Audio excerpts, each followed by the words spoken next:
tell us. We ought to know. Well, I am compelled to tell the truth. When old TV was new TV, it was just TV. But back when it was old TV, the people who made the TV didn't think anybody would want the old TV when there was lots of new TV. So they just started to dump the old TV. But then, somewhere along the line, people wondered out loud what had happened to the old TV. I wonder what happened to the old TV.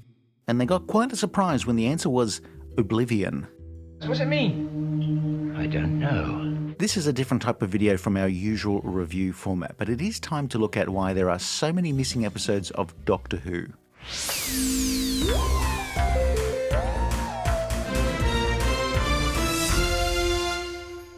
Oh, I don't want to think about it, boys. Too horrifying.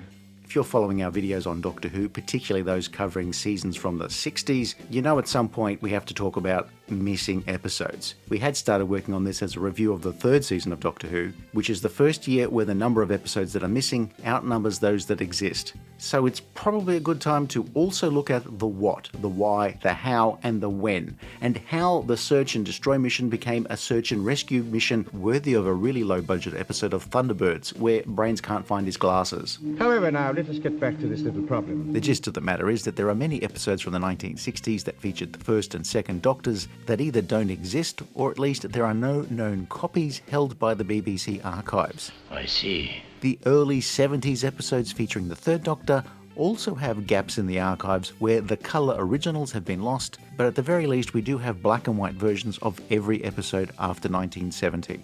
Did your men search in here? So today we're looking at those missing episodes, how they were lost, how they were found, how they were restored, and how we can see them. And just to show that this isn't a fixed story, as this video was being put together, 2 more episodes were recovered 60 years after they were originally broadcast. Let's see what we have got, shall we? It's also entirely possible that parts of this video will be rendered obsolete by more fines. But as a Doctor Who fan, that's a really good problem to have. Oh, it's a long story. Just to warn you, the subject matter is rather dry and technical. Of course, you might be one of those ultra nerds who loves that sort of thing and just wants to revel in detailed lists of dates, stats, and numbers. Man, you came to the wrong place. But the missing episode saga is a major part of Doctor Who history, and when we're talking about the 60s, that's a really big part of it. Doctor Who, of course, isn't the only series of the era to have missing installments, but it did contribute to the BBC and others to start to think about taking better care of their broadcast history. Good heavens, Doctor, what are we going to do? What happened to those old episodes? Did somebody just forget where they were? I mean, did they dump them in the neighbour's bin, or did they loan them out to a forgetful friend? I mean, I remember the time I recorded Hunt for Red October off the telly and lent the VHS to my buddy Tom, and he never returned it. Meaning that when Patriot Games came out a few years later, I had to borrow a VHS copy of Hunt for Red October from another mate, Pete, just so I could get ready for the new film. And then when I looked at the label, I realised this was the original tape that I lent to Tom. Oh, this is most extraordinary. When you hear about a missing episode, you think that the BBC just had one copy and it has been misplaced. It's at the back of a cupboard sitting behind piles of unsold copies of the Radio Times. But in general, there were multiple copies of episodes. The master 2-inch videotape, a film recording with negatives and prints, plus several 16mm copies that were made to send to broadcasters around the world. They could be in 1,000 places. Then I expect 1,000 places to be searched. The fact that so many copies of episodes existed at one time makes the whole story of missing episodes a little heartbreaking. But at the same time, having multiple copies meant that there is still hope for new episodes being recovered. Well, never mind, I'm sure it'll turn up again. Obviously, the subject matter is rather dry, and there aren't a lot of likeable heroes, so be prepared with something to wet your whistle. And when you've recovered from that, get yourself something nice to drink. Me, I've got a mug of warm tea and a nice cold can of Sprite. Not the end of the world, is it? Want some more tea? Yeah, all right, mate. Once upon a time, television was more ephemeral. If you lived in Britain in the 60s and you missed your favourite BBC programme, there was little chance that you'd ever get a second chance to see it. You basically had to watch it as it was broadcast. It didn't matter if you were off playing football or at the movies or having dinner at your grandparents', you had to watch it live or you didn't watch it at all. It's gone now. When television started, anything made in a TV studio was live, though broadcasters could obviously show inserts or entire programs and movies that were made on film. If the BBC wanted to show a live play a second time, the entire play was performed again.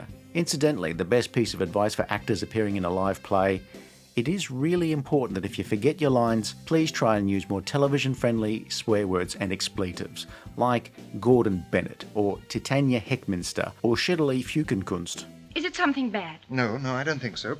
Initially, the only way to preserve video made in a television studio was by recording it onto film, basically pointing a film camera at a television monitor, crossing your fingers and hoping for the best. Early results were mixed, but the process was refined with different variations having different names. Americans often called the process kinescopes, while in Britain they were often known as film recordings or sometimes telerecordings. As a result of BBC tests, any program that was due for rebroadcast should be film recorded onto 35mm film, though recording onto 16mm film was also possible. What is he talking about now? As the process evolved, special flat television monitors were used and various modifications were made to the film camera so that it recorded at 25 frames per second, and to avoid smeary images from capturing a video image where each frame was split into two fields. And here's where those drinks come in really handy. You just need to keep really hydrated. Recording the output of video cameras to an electronic format came along in the late 50s when giant 2-inch reel-to-reel video recorders came on stream. They were expensive giant machines that played expensive giant tapes. The BBC began recording its programs onto tape for broadcast later, but often the programs were still made as if they were a live broadcast. And if you'd had your shoes on, my boy, you could have lent her hers. Since the feeds from the studio cameras were mixed together by a vision mixer during recording, you didn't need to edit unless somebody got really creative with some of the English language's more colourful euphemisms for procreating, namely Schiedele Fukenkunst. Let me explain. Please do! By the time Doctor Who began production in 1963, most of the BBC's scripted programs would be recorded onto tape, though for Doctor Who, most episodes would require some editing. What are we all worrying about? These tapes were also very difficult to edit. In the 60s, those early tape machines had no pause, no freeze frame, cue, review, slowing down, or none of that. Those early machines could basically play, stop, and record. To edit a video, you basically cut and glued the tape back together as you would with film, but you couldn't see what was on the tape as you cut. You made some numbers visible by dabbing on a solution, and then got the scissors and the glue. Yes, Mission Impossible based an entire episode's plot around Barney editing a videotape. It's still an enormous obstacle, but not insurmountable. Clunky editing and expensive tapes manifest themselves in 60s Doctor Who by a mandate that episodes would be made almost as if they were live. A maximum number of 5 recording breaks were allowed, otherwise the tape would be a candidate for confetti. If a retake was needed, These people are known to you, I believe? the entire sequence would be remounted from the last scheduled break. These people are known to you, I believe? And while it's not 100% relevant to missing episodes, it's a good place to point out that another reason British videotape series often feel like stage plays was that the actual time allocated to recording an episode, that's every take, every retake, with all of the music, sound effects, special effects, and film inserts all played into the studio, mixed and recorded in 90 minutes. Later on, all of the spoiled takes were snipped out, and hey presto, you have your transmission master tape. That's exactly what they want us to do. Yes. Occasionally, some episodes were recorded onto 35mm film, either because there was a requirement for more editing, or someone, not naming any names, Phil, forgot to book a video machine in time. Thus, a handful of episodes that were made as usual in a television studio were mastered on and broadcast from 35mm film. No, Chesterton, no, it wasn't the reason.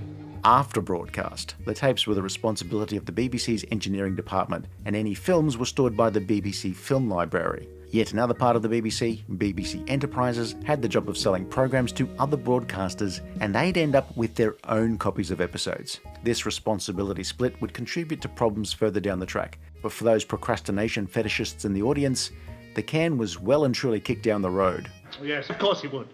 He would love that. Here in the 21st century, what we have left of 1960s Doctor Who is thanks to film recordings made by BBC Enterprises or those handful of episodes that were transmitted from film. While repeats and reruns were common in many countries, this was not the case in Britain. The corporation had a long-standing deal with Actors' Equity, whereby the BBC had 2 years to screen a program before something was considered out of time, meaning if the BBC wanted to rescreen an older program, any freelancers such as writers or actors would be due further payments. The BBC also had fairly low limits on how many out-of-time programs they could screen in a single year. However, most programs seemed to be made on the understanding that they'd been shown in the UK once, and that was it. There were very few repeats of Doctor Who in the 1960s in Britain. There was a repeat of the first episode a week later, and then a repeat of The Evil of the Daleks in between seasons 5 and 6. Meanwhile, in Australia, with the frequency of repeats Doctor Who would become a perennial favourite. So aside from mythical UK repeats, which were rarer than a leprechaun basketball team becoming NBA champions,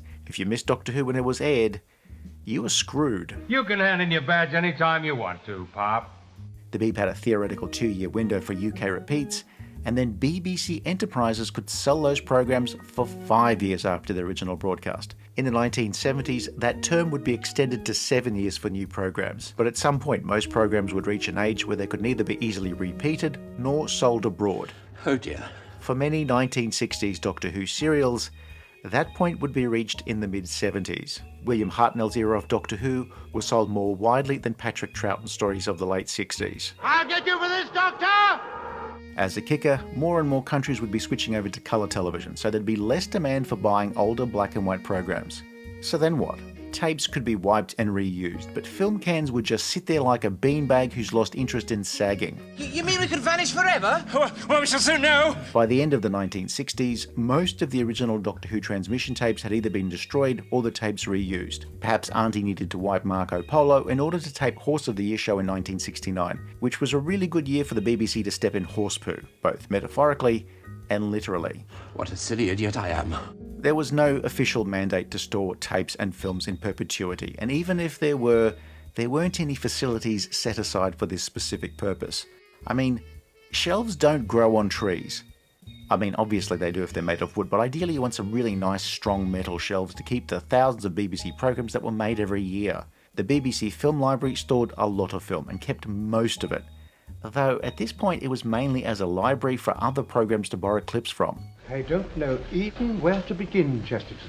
Cataloguing was hit and miss since most of it was based on physical index cards, and there was a good deal of overlap where multiple copies of BBC programs were held by different entities within the corporation. The British Film Institute often canvassed the BBC for any film material that was no longer wanted. BBC Enterprises, aside from their masters, also made many copies of episodes to send to broadcasters who'd bought the programs. While there were multiple copies, that didn't mean each buyer had their own copy. When one broadcaster was finished with the show, that film would be sent on to the next broadcaster on the list. Eventually, the last in the chain had two options when their rights expired.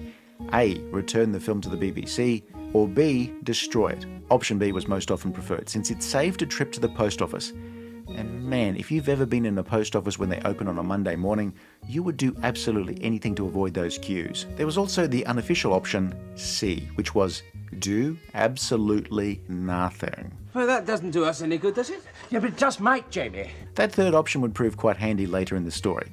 Now me, I often plumb for option C. I mean, I do it all the time. Like when a mate asks me if I want to spend my weekend helping him build a retaining wall. Oh dear, how do you do? So if you don't have the space to store these things, you don't have the funding to store these things, it's not your job to store these things, and you could no longer sell these things, and you can't repeat these things, then why are you keeping these dust magnets? Don't you see, Susan? The longer we leave it, the harder it'll be. The BBC at the time was absolutely determined that it would never appear on hoarders, should a hypothetical program like that ever be made in the future. By the early 1970s, almost every episode of Doctor Who had been film recorded, sometimes multiple times, but the haphazard storage practices of so much film would soon lead to concerns about fire safety. But this whole place might have gone up in flames. The issue of where and how to store the film had transformed into one of when and how to get rid of it.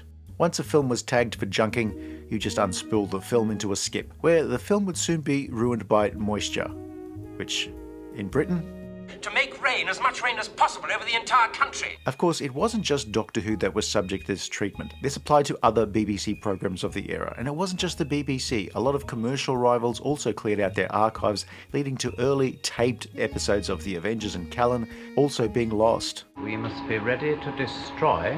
Sometimes episodes that were lent out to other programs so that a clip could be used would often mysteriously end up lost. How they were lost is a mystery, on the level of Amelia Earhart eloping with Bigfoot while a Loch Ness monster officiated at the ceremony. I don't know.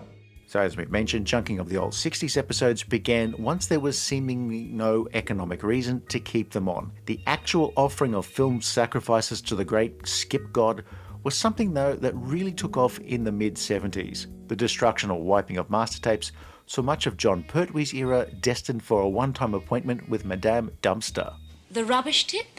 Rubbish tip. The destruction of tapes and films would continue into the mid to late 70s, but slowly there would be a realization of just what was happening to old television programs. Newspaper articles reported on the junking of old TV shows. I mean, it wasn't front page news, it was probably on something like page 12.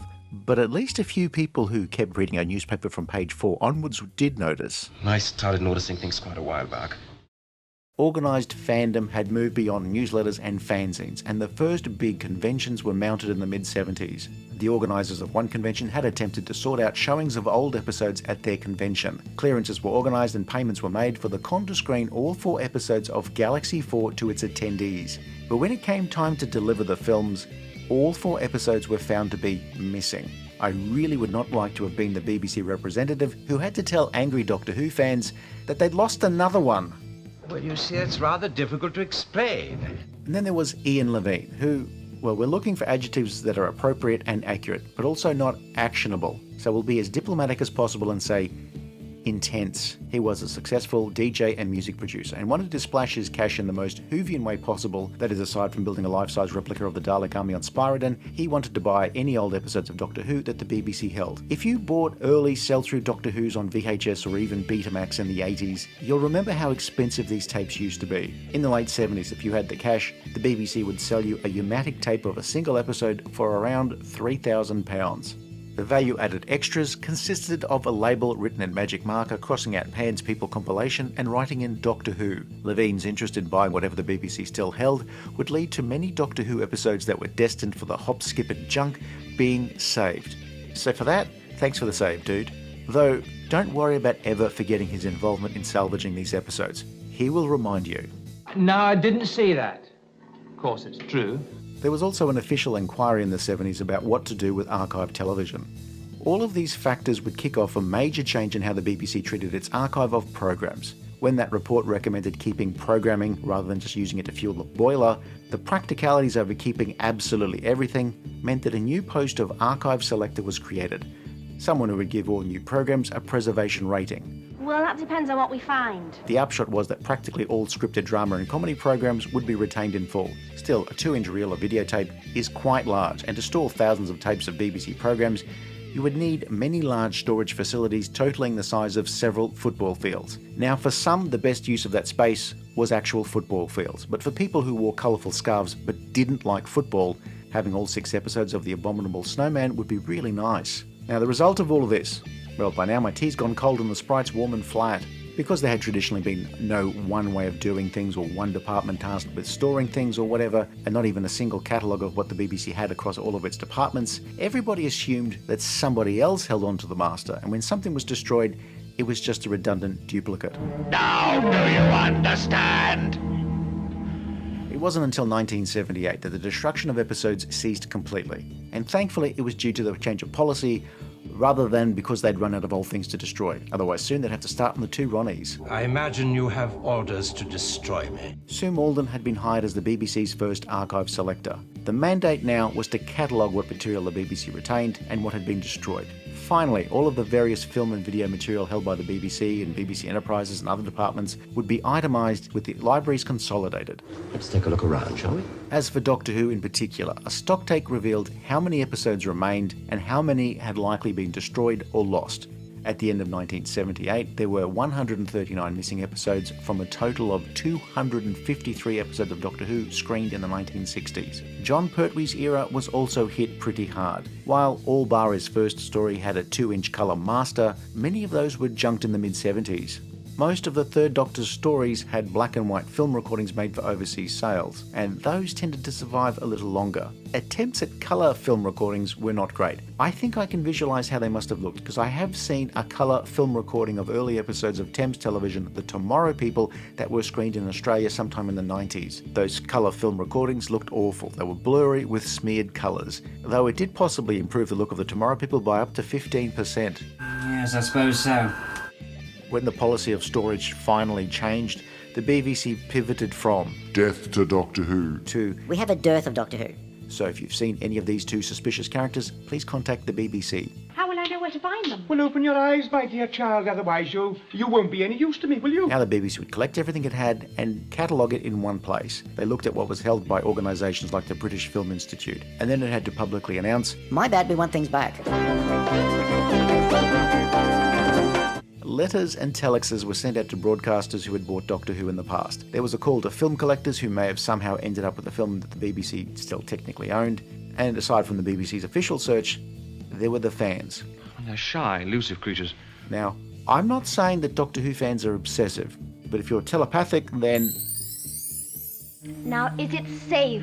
Oh, I shouldn't think so for a moment. Television stations around the world were besieged with Doctor Who fans ringing up and asking to look at their film libraries. Okay, besieged might have been pushing the bounds of accuracy, but the image of a horde of sunburnt, anorak-clad Doctor Who fans with flaming torches banging on the front door of a television station in Singapore is just burned into my brain. It was fun while it lasted. It's more likely that anybody who happened to be on holiday somewhere that may have shown Doctor Who in the past may have popped into a television station and made a polite inquiry. Answer my question.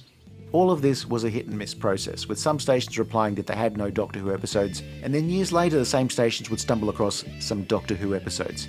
Yes, I see. Yes. This isn't a pre-video call, pre-email world, so most of this communication was conducted via telephones, or more likely, a telex or teletype machine. This was a device that sent messages over phone lines with machines at both ends that had a typewriter keyboard for composing messages and a printer to receive them. And if you had the time and patience, they could be used to build up a collection of ASCII porn. Have you any idea why they did it? Oh, yes, they've owned up to everything. In the late 70s and early 80s, most of the episodes found by overseas broadcasters had been returned to the BBC archives. Though every now and then, some television station would realise that the old, battered film can that had been used to prop open the fire door to the car park actually contained the film of a missing episode of Doctor Who. Did your men search in here? Some episodes ended up in the collections of film buffs.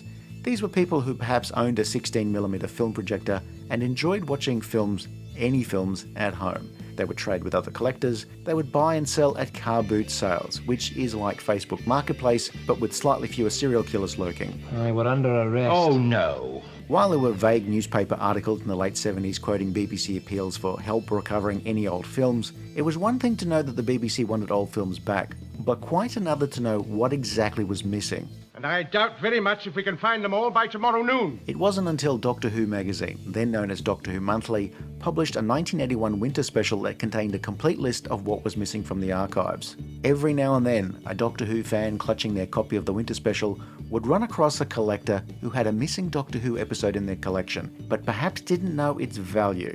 Either you hand that unit over to me now, or I kill Miss Grant. The BBC would be contacted and they'd borrow the print, they'd make a copy and return the original to the collector. Technically, the BBC still owned the film print regardless of what they were going to do with it. But this was overlooked since recovering the episode was far more important than being dogmatic and winning an argument on a point of principle. Sure, you could spend your entire first date correcting your dinner companion's grammar, or you could be looking forward to breakfast.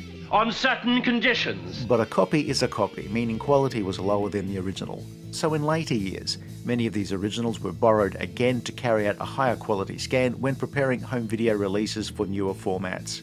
Now, how are you going to do it? There were several amusing stories about how some of these episodes turned up and where they turned up. And honestly, if I were being 70% cynical, some of these stories do sound a little made up in order to cover how they were really obtained by fans. They fall back on some prepared cover story. It is entirely possible that somebody who worked for the Beeb took the reels that were marked for destruction. Can't believe it. It doesn't make sense. That's pure speculation plucked out of the humidity on my part, but we are not striving for 100% accuracy of episode recoveries. We're just looking at the gist of the matter, which is what I said to the judge just before I was jailed for contempt of court. How long have you been here? As far as I can make out, about 2 years. Some fans who organised recoveries got them straight to the BBC, and others held on to them for whatever reasons. The main one being, while it's great recovering these things, at the time there were very few ways of anybody who loved Doctor Who from ever actually being able to watch these things. Why do you think it's taken me so long to track them down? Some conventions may have gone through official channels to screen episodes, but that was about it. There was also an underground network of fans in the UK who swapped video recordings with each other. The greatest currency, of course, was a recovered episode that nobody else had. A small number of recovered episodes were delayed being returned to the BBC so that a fan could get a copy first, but it is hard to blame them all that much. The timid little people. It wouldn't be until the 1990s before a few missing episodes were put on compilation tapes, but then you would have to wait until a DVD range took off until anything and everything was made available. I don't know what I've been worrying about. Of course, the thing about incomplete stories is just that. They were incomplete. That meant they weren't really saleable to any of the broadcasters who were buying old Doctor Who stories, and they were less attractive as video releases, without some way of bridging the gaps. In the 90s, some mostly complete stories were handled with some linking material, and then sometimes they were reconstructed. While there were still close to 100 missing episodes, we do at least have the audio soundtrack from every one of those installments. Several enterprising fans in the 1960s made audio recordings of the stories as they were broadcast. There was no coordinated effort, it was just people wanting to preserve a show that they enjoyed. There are visual records of most stories. Production personnel who wanted a record of their work in the days before VCRs would buy photographs taken off screen from photographers like John Cura. There are also the usual pictures taken on set during rehearsals. Later on, fans would reconstruct missing episodes by marrying the off-air recordings with some of Cura's telesnaps. I'm going to weave them into a complete story for you. In the 2000s, the BBC started filling in missing episodes of some stories with animated versions for DVD release. These would prove expensive, so subsequent animated projects would try a variety of styles in an attempt to keep the budget acceptable for the limited market for home video releases of really ancient television. More and more stories would be animated, including some with few or even no existing episodes. And like anything, some are definitely more successful than others. For me, the most successful is watching Evil of the Daleks animated. And the least successful, and of course this is totally a subjective thing, I'll go with the one where everyone looks like they're disco dancing. Blimey, look at him! Some fans are using generative AI to try and make a version of the missing stories, but it's not for me. To me, generative AI, or typing some text into a prompt and expecting something out of thin air, is to art and entertainment what irritable bowel syndrome is to a long car ride, something that's incredibly messy and we're all better off without. Now, I sure would love to see every single missing episode of Doctor Who, but failing that, I'll personally watch the goofy, low-budget Scooby-Who before I sit and watch Relight. They can give you anything you ask for. AI tools have been used for quite a while on some Doctor Who home releases, but with the Season 13 release in particular, there have been some very aggressive attempts to sharpen the images, particularly in some of the softer-looking film sequences. The quest to sharpen the image has fixed Tom Baker's teeth, given him a meth habit, and made 29-year-old Elizabeth Sladen look like she was about to receive her bus pass. But thankfully, Guy Crayford is still an arse. Now go away and don't fuss me. Now come back, what's this? It's all right, I know. The ideal is obviously finding original episodes, but sometimes just finding bits and pieces is nice. In the 1960s, episodes had film inserts that would be played into the studio during recording. There would be the title sequences, effects footage including the TARDIS dematerialization, scenes filmed at Ealing Studios or on location, and even the cliffhanger from the previous week's episode that had been film recorded and piped into the recording feed.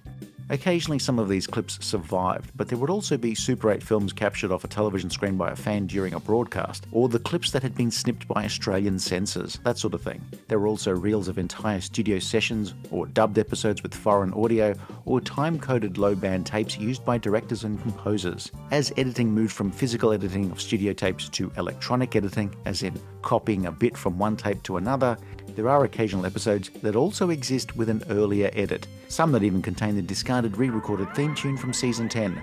But you don't know what's out there. Then let's find out. Some recoveries of episodes that were already in the archives resulted in better quality prints or prints that were in better condition. But for most fans, the best feeling was a full, complete episode being found. The story of finding 2 episodes of Daleks' master plan in a Mormon church basement sometime in the early 80s has evolved depending on who told it, how involved they were, how drunk they were at the time of telling the story, and whether anyone can find details of the actual church involved. Either that or somebody needs to find a vintage A to Z. There was so much chaos going on, and now it's too late. Recoveries from film collectors tended to be 1 or 2 episodes at best, but the bulk of episode finds since 1978 were found by television stations who had shown the series in the past, where episodes were stored in vaults, or they were stored in offices, cupboards, nooks, crannies, but ironically for Doctor Who, none were found behind a sofa. You shall be like us. Tomb of the Cybermen had been missing in its entirety, and then ironically showed up in its entirety in 1992. It was rushed onto home video, whereby this classic that fans had built up in their heads to be the best thing since somebody worked out how to cut bread was discovered to be a relatively low-budget television program made in 1967. I was not complaining, I just loved it. The next major find was in 2013, when Patrick Troughton's stories The Web of Fear and Enemy of the World had been recovered almost in their entirety. Previously, only one episode of Enemy of the World had been in the archive, and most people judged it to be a dull story based on that. But when you could finally see the whole thing, it was really quite good. You'll run, but they'll catch up with you. We are now into the internet era, where missing episode conspiracy theories have flourished, from Omni rumours to stories of episode hunters holding stories for ransom. Top priority is to enlist Doctor Who. We've gone from speculating about ice warriors going figure skating... Well, it's hardly fair to speculate, is it? ...to a secret cabal of, well, anytime somebody unironically uses the phrase secret cabal, you know you're going to have to avoid eye contact to avoid breaking out into intensely mocking laughter.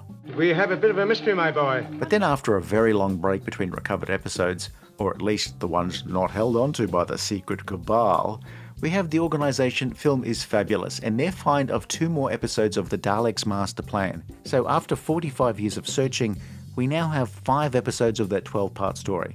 So at this rate, we should have the whole thing by around, 2090. The Daleks have won. The original 2-inch master tapes of Hartnell and Troughton stories were either wiped or junked sporadically between 1967 and 1974. Got to stop it happening. The BBC, being a massive organisation with people going around doing their specific jobs, ran on bits of paper to authorise the keeping of a tape or the wiping of a tape. Enterprises had already made their film recordings of every 60s episode, apart from the one episode of the Daleks Master Plan, Episode 7, The Feast of Stephen, which was a Christmas special that more or less forgot about the ongoing Dalek threat and was never offered for sale overseas. Hence, that is the first episode to disappear and less likely to ever reappear than Godzilla and King Kong winning a gold medal for synchronized diving. There's something up there.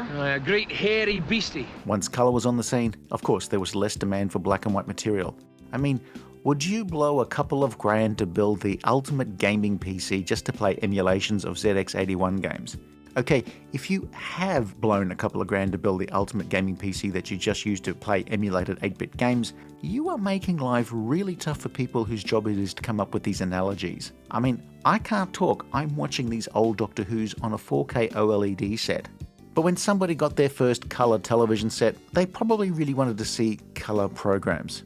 Even so, in the early 70s, the BBC started junking some of the master tapes of the then current Doctor, Jon Pertwee. What you knew? The BBC's film library took over responsibility for holding on to tapes from the engineering department in the mid-70s, with a rebrand to the BBC Film and Videotape Library. Junking of material held by the BBC Film and Videotape Library stopped at this point. Oh gee, do I have to say BBC Film and Videotape Library in full every time? Or can I just call it something like, I don't know, the Bibica Favell? Of course, by the time the Bibica Favell stopped destroying material it held, it wasn't the end of the junkings of old episodes. BBC Enterprises still had a lot of old films that they could no longer sell. When the BBC surveyed its holdings in the late 70s, many Pertwee colour masters were gone, though the corporation did quickly fill in its gaps in a few ways. Any NTSC master tapes held by American distributors were copied and added back into the library, and quite a few PAL tapes from foreign broadcasters were returned. The rest of the Pertwee era episodes existed at least as a 16mm black and white film print, with one exception. One of the very last stories to be film recorded onto black and white film, Invasion of the Dinosaurs, was missing episode 1 in its entirety. In order to preserve the shock of the dinosaurs appearing in the climax to episode 1, it was simply titled Invasion. The most popular long-running theory was the tape was destroyed because somebody confused it with the Patrick Troughton story, The Invasion. Lack of a definite article is no shield. Vanished into thin air, I suppose. Yes, General Finch. Years later, the serial was sold as a 5-parter with all the title sequence moved up one, so part 2 became part 1 and so on. Thankfully, a black and white film print of part 1 was eventually found, and so every episode from the Jon Pertwee era now exists in full, and most of them have gotten their colour back. But we'll come back to that. I can hardly keep my eyes open. So here are some details. Now, have a belt of coffee, some strong tea, or another can of Red Bull. Film looks like film, and video looks like video. They are two formats that work very differently. When you show a film on video, it still pretty much looks like film. But if you film record a video signal onto film, it doesn't look much like video. What are you getting at, Doctor? Wish I knew. If you've ever read up on the subject, there are lots of numbers dallied about. Up to 1967, Doctor Who had been made in black and white using the UK's television system that had 405 lines of resolution onto 2-inch analogue tape, which ran at 25 frames per second. This was an interlaced format, which meant each frame was split into 2 fields, so that 25 frames was half of 50 Hz, which was the frequency of AC current reversing directions in the UK. I mean, I told you to have the coffee, and if you haven't, it's not too late to save yourself. Me, I'm just powering through the pain. 405 lines of television wasn't the entire image, but the effective resolution was just under 380 lines of picture information. Film generally ran at 24 frames per second, but BBC film recordings were made with equipment running at the same frame rate as the original video, so 25 frames per second. If you needed to run that film somewhere that used, say, 30 frames per second, you would run the film at 30 frames per second, where the only things you might notice is the runtime was different and the audio ran at a different pitch. Is nothing understandable these days? From Enemy of the World onwards, Doctor Who was made in black and white on 625-line 2-inch tape. From Jon Pertwee's first season, Doctor Who was then made on colour 625-line tape using the PAL colour system. 625 lines ends up giving you 576 lines of picture information. So if you're playing Nerd Bingo at home or using Handbrake, that is very important. When the colour episodes were sold to North American stations in the early 70s, there was the little technical problem of making PAL colour video running at 25 frames per second run on North American television using NTSC, which of course ran at 30 frames per second. Now, if we are being pedantic, it's technically 29.97 frames per second, but let's be friends and round up for the sake of everybody's sanity. The man's mad. It was possible to convert material, but it required specialised machinery. The results were acceptable enough for the time. If the BBC wanted to sell its colour program to the US or Canada, that was the cost of doing business. Nowadays, converting between the two systems is a relative piece of piss. Also a relative piece of piss, my cousin Jeremy, he's such a pisshead. For a lot of archive television, some series would just be dumped onto disc without much care, sometimes using a lousy 16mm film print or a very old video transfer. That was just the best you could hope for some shows. And for other series, there would be a major undertaking to collect the best possible quality source materials for the best possible presentation on home media. As far back as the 1990s, Doctor Who was one of the few series made on analogue tape that seemed to get a little more TLC for its home releases than was usual at the time. A group of fans who worked in the industry got together and formed a loose group that's become known as the Restoration Team. They started by adding colour back to Jon Pertwee stories that had no colour master, and later on the group would work on practically every classic Doctor Who release for digital formats. So as a Doctor Who fan, just got to tell you, nice work, lads. I don't get it. Probably because I haven't finished, Captain Yates. This is where it gets inside baseball, and since a Venn diagram of those who love old Doctor Who and those who love baseball might look like a pair of circles too shy to make the first move, inside baseball is a term meaning super detailed, nerdy analysis of a really niche topic that might seem unnecessarily dull to the majority of folks. It's also a term beloved by cricket enthusiasts since it takes the heat off them. Oh, I can't give up, Joe. It's far too important. So if you're still conscious, much of the Pertwee era existed, but a lot of the colour masters were lost. You must have worldwide distribution by then. Episodes recovered from North America had already been converted into NTSC and had to be reconverted back to PAL. The image would look murky, there would be odd-looking colour, and there was some motion artifacting. I slipped sideways. Restoration techniques have improved markedly over time, with recent DVD and Blu-ray releases managing to unpick the image to look closer to the PAL original. That of course leaves a handful of stories only in black and white. So what happened? When some Pertwee stories were shown in America in the 70s, some fans taped these off air. Some of those recordings survived on cassette, and they'd eventually make their way, courtesy of Mr. Levine again, to the fan network that swapped tapes of episodes that the BBC had no intention of screening in the late 70s and early 80s. Video was for a long time a composite signal. That is, all of the information was mushed together like a bucket of plasticine after a week of play. Later on, newer professional video equipment would break out picture information differently. Separate signals for light and colour, that is, luminance and chrominance. Later on, we'd get component video, which separated the signal into red, green and blue streams. The various broadcasting unions unfortunately rejected my proposal for an even newer system that would require new hardware that supported separate signals for red, green, blue, pink, orange, chartreuse, indigo, brown, grey, cerulean, copper, yellow, olive drab, and peach. Even the companies that made cables weren't interested in this one. That's a remarkably efficient piece of work. If this sounds like a gross oversimplification, it sure is. The Red Bull is really wearing off. Suppose you did it. Naturally. Or should I say scientifically? The idea occurred to a few more technical-minded fans that if you took the colour output of ropey off-air recordings and married them to high-quality black and white images of the film recordings, you might have an acceptable colour version of some old Doctor Who's. Well, with a little ingenuity, I may be able to join one to the other.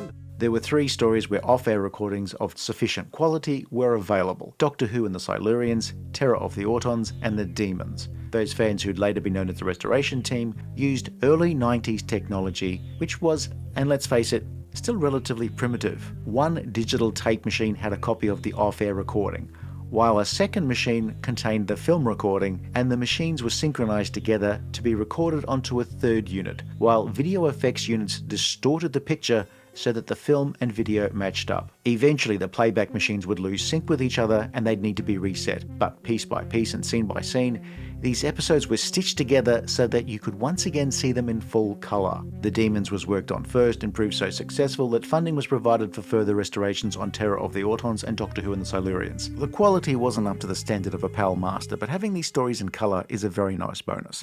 Plus, they now have a unique look that doesn't really do these stories any harm. These were stories that I'd only ever seen in black and white up until the 90s, and the fact that this technique works as well as it does is really cool from a technical perspective. As technology's improved, these stories' restorations have been improved somewhat for each new release on a new media format. But why all this extraordinary behaviour? A filter was meant to be applied to the camera during film recording, but this was often overlooked. When you watch the black and white recordings in colour, you could see these small colourful splotches somehow buried in the black and white signal. A process was devised to read those splotches to get an idea of what the original colours were, and then to skip over a lot of very, very clever stuff, you suddenly had some of the colour back. Now, there was obviously some manual help to bring it up to an acceptable standard, but again, the whole concept is just brilliant. It's smarter than my attempts to recolour old episodes of Dad's Army by draping a TV set with a sheet of green cellophane. That's the best that I can do. Of course, there was always the option of just recolouring these with a computer. Quotes were obtained in the early 90s for recolouring certain episodes of Doctor Who, and those figures were quoted in Doctor Who magazine at the time. And those quoted prices were regurgitated by fans for something like 20 years, as if technology and techniques hadn't improved. That's it then. For episodes here and there, traditional computer recolorization techniques, which were not as expensive as they were in the 90s, filled in most of the remaining gaps. And I don't like your face, nor your hair. The restoration team will not just recolor episodes, but they clean up the audio. They'd paint out glitches, smooth out signs of wear and tear, and apply a process to restore the look of interlaced video to how these episodes would have looked when they were still on videotape. That process is similar to the motion interpolation on a modern television, which more or less invents a frame. This process was originally called vid-fart, but soon became known as the less flatulent vid-fire. The combination of vid-fart and vid-fire does sound rather combustible. The effect will only be temporary. These restorations tried not to change the original, just smooth out some of the rough edges so things looked just a little bit better, but the integrity of the artistry was never changed. Well, mostly, and I suppose the integrity of the dentistry just doesn't count. Nothing in the world can stop me now! Once television was treated as ephemeral and disposable. But now there's a market for these older programs that you grew up with. Sometimes it's just a way to relive that time in your life, or let's be honest, to cherry pick the good parts and quietly ignore the bad parts. The fact that I can now watch pretty much every episode of Doctor Who that the BBC still holds and listen to all the others is great, even the ones that I don't care for as much. Because guess what, it's not just about me. Some fans like the historicals and others like the science fiction stories. Some have favourite doctors or companions or eras, and then there's those weirdos whose entire personality is devoted to the wall of the TARDIS that's a photographic blow-up. If you've been collecting all of the DVDs or the Blu-ray sets, then you have access to pretty much all of the episodes that exist. A few stragglers are available on streaming platforms such as iPlayer in the UK. In the early 2000s, there was even a DVD box set that bundled together all of the episodes where only one or two parts of a story existed. From 1978, when the BBC's archivists started to actively look for older episodes, to when this video was posted in 2026, the number of missing episodes is down to 95. So we have done well, haven't we? I don't have a time machine, I can't tell the future. More episodes might be found, or no more episodes might be found. Well, keep looking. Let me know when you have any news. But in the meantime, fingers crossed. And as for the usual singing Daleks, well, we're still looking for them. If you enjoyed this video, then please like and subscribe, leave a comment below, or check out some of our other videos.